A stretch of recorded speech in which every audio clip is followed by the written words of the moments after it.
Students अगला article है adjoint of A matrix of order 2 cross 2। अब आपके सामने होगा कि ये पहली तो बात है कि एडजॉइंट में आपको बताता हूँ कि एडजॉइंट क्या होता है और कैसे निकालते हैं, उसके एमसीक्यूज भी फिर आपको समझाता हूँ कि कैसे आएगा। लेकिन सब देखिए आपके सामने होगा ये 2 क्रॉस 2 के है। एक बात याद रखिएगा कि जो एडजॉइंट होता है वो हमेशा स्क्वायर मैट्रिक्स का निकलता है। आपके सामने होगा कि 3 क्रॉस 3 क्यों नहीं निकाला, उसका एडजॉइंट भी मैं आपको बताऊँगा, लेकिन अभी थोड़ी देर के बाद मैं आपको बताता हूँ। पहले चलते हैं 2 क्रॉस 2 के ऊपर। अब एडजॉइंट क्या होता है, एडजॉइंट कैसे निकालते हैं देखिए। मिसाल के तौर पर अगर आपके पास एक मैट्रिक्स है 1 2 4 5, अगर कहते हैं कि इसका एडजॉइंट निकालें, इसका क्या निकालें, एडजॉइंट निकालें, एडजॉइंट ऑफ मैट्रिक्स निकालें, तो क्या करेंगे आप इसे बोलते हैं प्रिंसिपल डायगोनल। क्या बोलते हैं, प्रिंसिपल डायगोनल। ये प्रिंसिपल डायगोनल है और इसे आप बोलते हैं सेकेंडरी डायगोनल। आप क्या करेंगे जब आपने एडजॉइंट निकालना है इस मैट्रिक्स का, तो आप क्या करते हैं, ये वैसे आपने मैट्रिक में काफ़ी बार ये क्वेश्चंस किए हुए हैं, ये कोई इतनी मुश्किल बात नहीं, आप इजीली कर सकते हैं वगैरह, क्योंकि बीकॉम के पेपर में बड़ी आसान से क्वेश्चन आएंगे आपके इंशाल्लाह। अगर आप ये कर लें तो इंशाल्लाह आपके पेपर पूरा हो जाएगा। लेकिन ये बात है कि जो मैं आपको क्वेश्चन बता रहा हूँ लाजमी नहीं कि एलिमेंट यही हों, लेकिन इससे करने का आपका तरीका बिल्कुल यही रहेगा। जैसे मैं आपको समझा रहा हूँ, एमसीक्यूज करने का तरीका आपका यही रहेगा। एलिमेंट्स अगर यहाँ 1 की जगह 11 आ जाए तो आपने घबराना नहीं है कि पता नहीं 1 की जगह 11 आ गया, सर ने तो यहाँ पे 1 बताया था या 11 आ गया, तो एलिमेंट से नहीं आपने घबराना, अपने मेथड को फॉलो करना है। अब मैंने आपको कहता है इससे प्रिंसिपल है, अपने प्रिंसिपल डायगोनल की आपने क्या करनी है, जहाँ पर आपने जगह रिप्लेस कर देनी है, यह रहेगा 5, यह रहेगा 1। और जो सेकेंडरी डायगोनल है आपने उसके क्या कर देने, साइन चेंज कर देने। देखें ये रहेगा -4, ये रहेगा -2। ऐसे आप निकालते हैं क्या, adjoint of matrix of order 2 cross 2। अब इसी से कोई एमसीक्यूज आ जाए तो वो भी आप इजीली बना लें, कोई मुश्किल बात नहीं है। मैंने आपको समझा दिया है कि हम प्रिंसिपल डायगोनल के एलिमेंट्स चेंज कर दें और सेकेंडरी डायगोनल के क्या चेंज कर दें, साइन चेंज कर दें। एक और एग्जांपल करवाता हूँ मिसाल के तौर पे। अगर आप कहेंगे तो सर ने तो बिल्कुल सिंपल एलिमेंट्स लिख दिए हैं, देखें -1 2 -3 -4, मैं एलिमेंट्स ही चेंज कर देता हूँ, माइनस के साथ एलिमेंट्स लिख देता हूँ। अब मिसाल के तौर पे कहता है कि इसका एडजॉइंट मालूम करें, इसका एमसीक्यूज बन सकता है, मैं आपको तरीका बता देता हूँ, फिर आप उसी लिहाज से कर लीजिएगा एमसीक्यूज। देखें अब इसका एडजॉइंट देखें कैसे निकलेगा, देखें ज़रा इसका एडजॉइंट कैसे निकलेगा। मैंने अभी बताया प्रिंसिपल डायगोनल के क्या करने हैं, एलिमेंट्स को क्या करना है, रिप्लेस करना है। देखें जरा 2 -1 और जो सेकेंडरी डायगोनल है उसके क्या चेंज कर देना, साइन चेंज कर देना, क्या हो जाएगा 3 और 4। ऐसे निकलता है एडजॉइंट किसका, 2 क्रॉस 2 का। मैंने भी डिस्कस किया था कि मैं आपको इससे रिलेटेड जो है वो एमसीक्यूज भी डिस्कस करेंगे साथ साथ, क्योंकि आपका पेपर जो है वो सारा एमसीक्यू से रिलेटेड है। अब देखिए मैंने भी आपको बताया एडजॉइंट निकालने का, मैंने भी आपको तरीका बताया था कि आपके पास जो मैट्रिक्स होता है आप उसके क्या करें, प्रिंसिपल डायगोनल के एलिमेंट्स को आगे पीछे कर दें, रिप्लेस कर दें। देखें ज़रा ये देखें, आप इसका मिसाल के तौर पर निकालना है तो क्या निकालेंगे, इसकी ये 9 हो जाएगा, ये 1 हो गया, और ये इसकी जो सेकेंडरी डायगोनल है उसके एलिमेंट्स के साइन चेंज कर दें, क्या रहेगा 4 और -2। अब देखिए इनमें से कौन सा, ये हमारे पास हमने साइड पर इसको सॉल्व कर लिया है। अब देखिए इसमें हमारा कौन सा ऐसा ऑप्शन है जो इससे मैच कर रहा है, देखिए वो यही है, इसे टिक कर दें। अगर हमारे पास कोई वैल्यूज चेंज भी होके आ जाए तो मैंने आपको पहले ही बताया कि जो तरीकाकार है उसको आप फॉलो करें, आपने वैल्यूज से बिल्कुल नहीं घबराना। अच्छा अब अगला आर्टिकल मेरे पास है डिटर्मिनेंट निकालना है मैट्रिक्स का ऑफ ऑर्डर 2 क्रॉस 2। एक बात है, जैसे मैंने आपको पहले बताया था कि एडजॉइंट भी हमेशा स्क्वायर मैट्रिक्स का निकलता है, यानी जिसमें रोज और कॉलम की तादाद क्या होती है, सेम होती है। और डिटर्मिनेंट भी किसका निकलता है, स्क्वायर मैट्रिक्स का, जिसमें रोज और कॉलम की तादाद क्या होती है, सेम।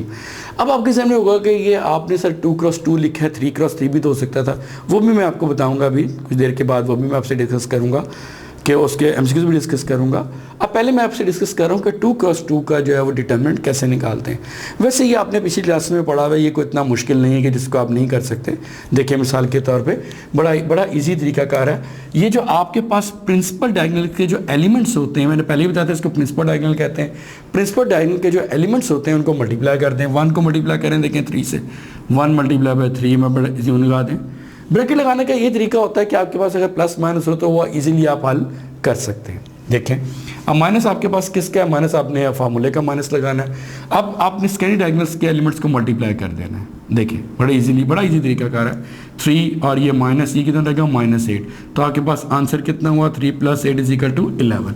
तो इस तरह से आप किसी भी मैट्रिक्स का डिटर्मिनेंट निकाल सकते हैं ऑफ ऑर्डर 2 क्रॉस 2। अब मैं इससे रिलेटेड जो है वो आपके पास एमसीक्यूज हैं वो भी डिस्कस करूँगा। 2-3 MCQs बन सकते हैं इसके, वो हम देखें ज़रा, मैं वो कैसे डिस्कस करूँगा। अब देखिए कहता है ये इससे रिलेटेड MCQs देखें।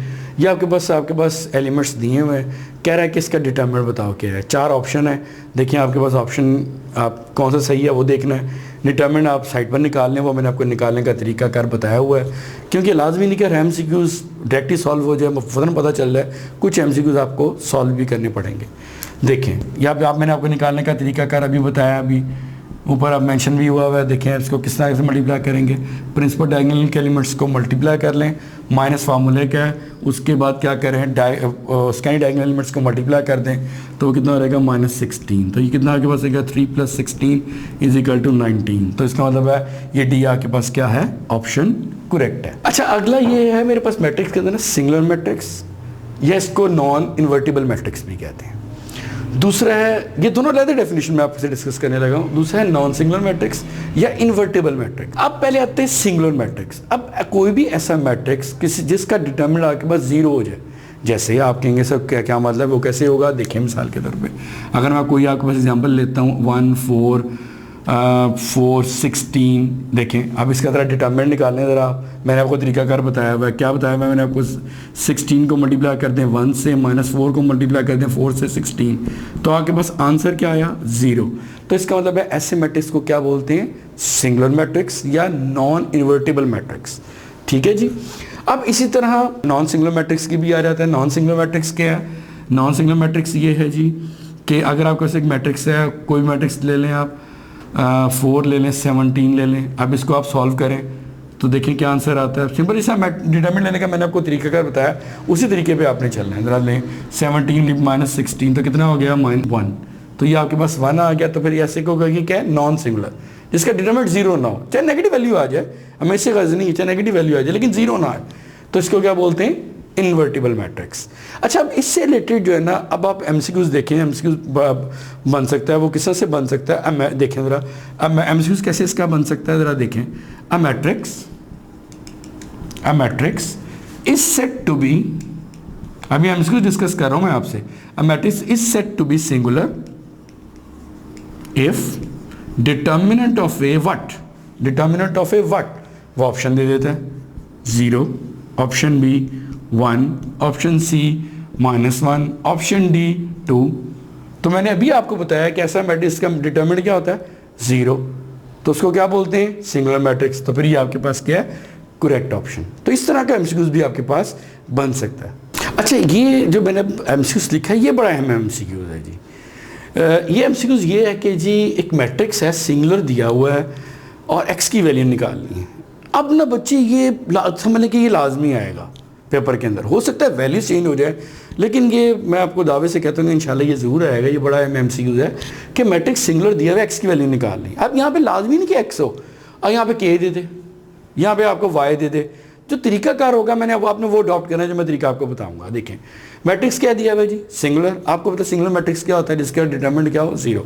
देखेंगे आप साइड पे सॉल्व कर लेते हैं। देखें ज़रा, ये आपके पास ये डिटरमिनेंट निकालने, क्या निकालने का तरीकाकार है कि डायगोनल एलिमेंट्स को क्या करना है, प्रिंसिपल डायगोनल एलिमेंट्स को मल्टीप्लाई कर दें 20, और ये कितना रहेगा -5x। अब आपको पता है कि जी मैट्रिक्स दिया क्या हुआ, सिंगुलर, और आपको मैं अभी बता के आऊँगा सिंगुलर मैट्रिक्स क्या होता है, जिसका डिटरमिनेंट क्या होता है 0। लगाएं यहाँ पे देखें तो ये आ गया 20 - 5x, 20 = 5x, तो x = कितना आ गया 4। तो ये आपके पास करेक्ट ऑप्शन है 4। तो ये बड़ा अहम MCQs है, ये आपने लाजमी वैल्यूज़, मैंने वैसे आपको एक MCQs बता दिया, आपने यहाँ पे वैल्यूज़ चेंज कर करके ये सवाल खुद करना है। जितनी ज़्यादा इसकी प्रैक्टिस करेंगे लाजमी क्वेश्चन पेपर में आएगा।